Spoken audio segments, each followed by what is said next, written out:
Après tout, qui de nous aurait cru qu'un mouton du Sahel peut avoir la sottise de se dispenser d'une maîtrise minière pour polluer un peuple déjà victime de l'aridité du climat sahélien.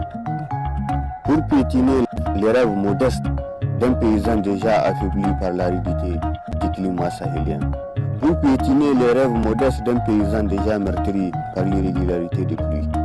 Au dépend de toutes les dérives consacrées au pillage et à la pollution de l'écosystème africain. Au mépris de tout ce pourquoi s'est bâti le général Ibrahim Bari Mainsara. Au mépris de tout ce pourquoi s'est opposé Djibo Boukari au soleil des indépendances. Pour caresser les démons de la communauté internationale qui s'est fondée dans les paysages de l'impérialisme occidental. Tout simplement pour caresser les caprices français et européens ou pour vénérer ces loups dévoués au néocolonialisme européen ou pour imposer les moutons prostitués et dévoués à la démocratie occidentale ou surtout pour parrainer la démocratie nouvelle et divertissante de l'Afrique pour ainsi finir par satisfaire les fantasmes génocidaires de la sorcière sanguinaire qui constitue la communauté internationale. Tout simplement pour sponsoriser les moutons les plus adaptés aux convenances de la réaction internationale.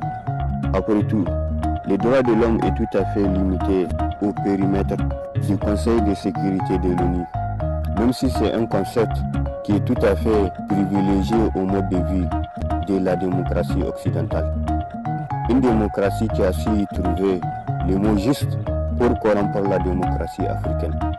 Pour ne pas dire une démocratie qui a su dénicher un espoir de vie au colonialisme, au gémophytisme, à l'impérialisme et au machiavélisme du néocolonialisme occidental.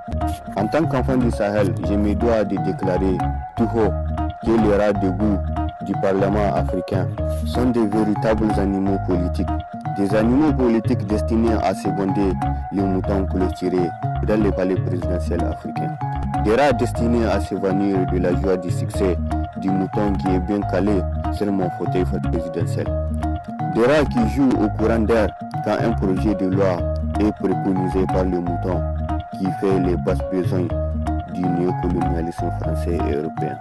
Au-delà de tous les décrets ministériels insensibles au combat quotidien du modeste paysan qui est au quotidien berné par la politique du ventre du mouton de la maison.